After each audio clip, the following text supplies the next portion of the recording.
Hi, we're here at 4 Greenfields to talk about the concept, the sociological imagination.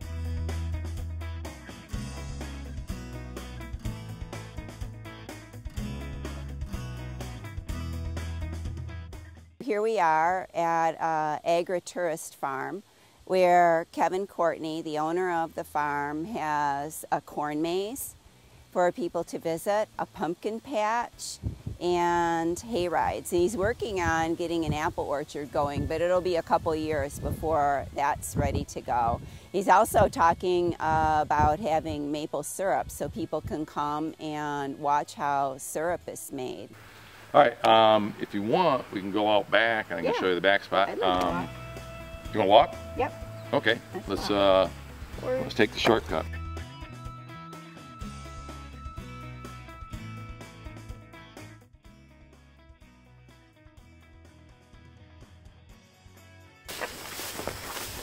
It's my my apple orchard, and it's one of the ways that I am attempting to diversify the farm. Every year I've planted 25 apple trees for the last, this is the third year I've done it, so I'm up to 75 trees. Wow. The goal is to have 100 to 125 trees. That gives me another crop, another means to, another little diversification. I should see some apples in 2014. And that's one of the benefits of planting the way I did. If I would have planted them all at once, well, I go from not having any apples to having 100 apple trees producing at once. And as you're starting into this kind of thing, that's kind of a lot to take on. So by planting in segments, each year I'll get another 25 trees on production. The reason that agritourism exists now is because small farmers can't make a profit off of their small farms, so they have to do something else to bring in the income. Because of the growth of big farm industries and capitalism, it's just not profitable to just be a small farmer. You have to do something on the side. Like Kevin, he also has a job besides being an agritourism farmer and regular farmer, so he can make a living. And this all has to do with the structure of society. You know, I don't mean to give the impression that I'm independently wealthy. This is, for me, this gives me some play money. Right. This lets us take a nice vacation. This lets me buy, you know, something ridiculous that I don't really need, you know, be it an ATV or something like that.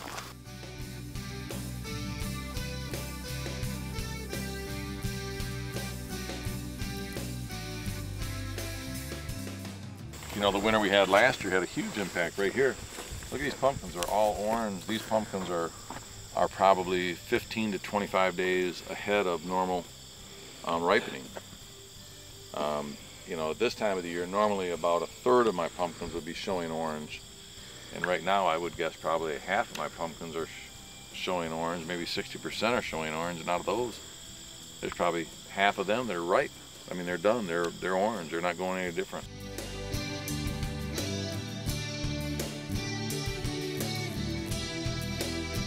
One of the things about sociology is we look at the conflicts between two competing groups that are normally unequal, and they're usually fighting for resources or money or things like that.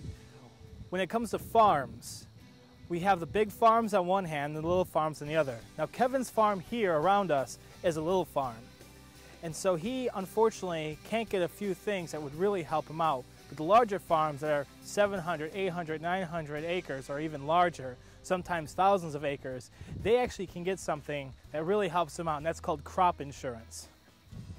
Now, crop insurance is insanely expensive, but it's one flat fee. With Kevin, he will have to pay up to 60% of the money he would receive from selling his crops, whereas larger farms, they wouldn't have to pay that. So it puts this unequal pressure on them. Now, some people might ask, you know, what's so important about it? If you get a drought, if you have a fire, or anything like that that destroys your crop, or just say you fertilized it wrong and your crop is destroyed, that insurance will look at all your history and say, okay, you make this much money, we're going to give you that much money for this crop this year, but don't screw up again. Well, for small farmers like Kevin, they can't afford it. And so if something happens to their crop, well, they're pretty much screwed. They have no money that's going to come in, and they're going to lose all the money they put down fielding and planting the crop. Large farms don't have that problem, so it gives you this unequalness. The third component that Mills writes about when he's talking about the analysis of society is, where is society going? And you can see, looking at the dynamic between large businesses and small businesses in the way the market's working today, that small businesses are on their way out. And so the trend is that unless you have some kind of a hook on your farm, like agritourism, or I've heard some people do things like make designer animals that they use for shows, for state fairs and things like that.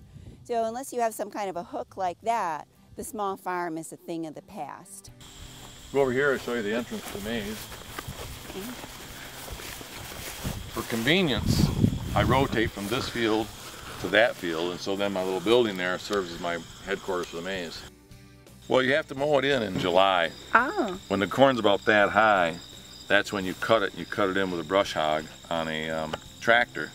Then you come back and rototill it. And because if not, the corn will come back up. So you mow the paths and then you rototill them and then you're done. So it's been in since July.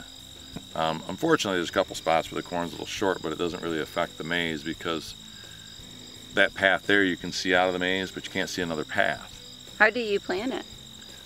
Just like any other cornfield, the only difference is I plant both, in this case, east and west and north and south, because you want the corn thick. Because the idea is you want people to not be able to see through and cheat. And so that's why the corn's a little shorter here than it would be in the normal field, because you have twice as many plants competing for the water and the nutrients. So that's it, and then we haunt it on Friday and Saturday nights, because you go through the maze, and during the day you have to find your own way. At night we light the right path, but then there's people hiding in there, and so when you walk by they jump out and scare you. The favorite way to scare people is we have a chainsaw without a chain on it, and it starts really easy. So they'll hide in the corn, they'll let you walk by, they step out behind you and start the chainsaw. This is our 6th year of operation for the corn maze, and I believe it's our 4th year of the haunted maze. People want to come to the farms today for agritourism because they want to take the hay rides, they want to go on the pumpkin patches, they want to go on the corn mazes, they want to experience the small farm life. The haunted maze is probably approximately 30% of my agritourism business. They're coming from the big cities, they want to get out of the big cities, versus people in the 1800s, they live on the small farms, that's their way of life. They do the small farm work every day. We try to always have a different design. The goal will be eventually, we use 2 fields to have 4 designs for each field. So we would repeat a design once every 8 years. And my feeling is if you're smart enough to remember a design 8 years later, God bless you, you know, you can go for free. There's times, especially with the haunted maze, when you talk about asking about the screaming. Oh yeah. I hear the screaming and carrying on and things like that. And I get laughing and I say, you know, I almost feel guilty taking people's money because I'm having so much fun out here.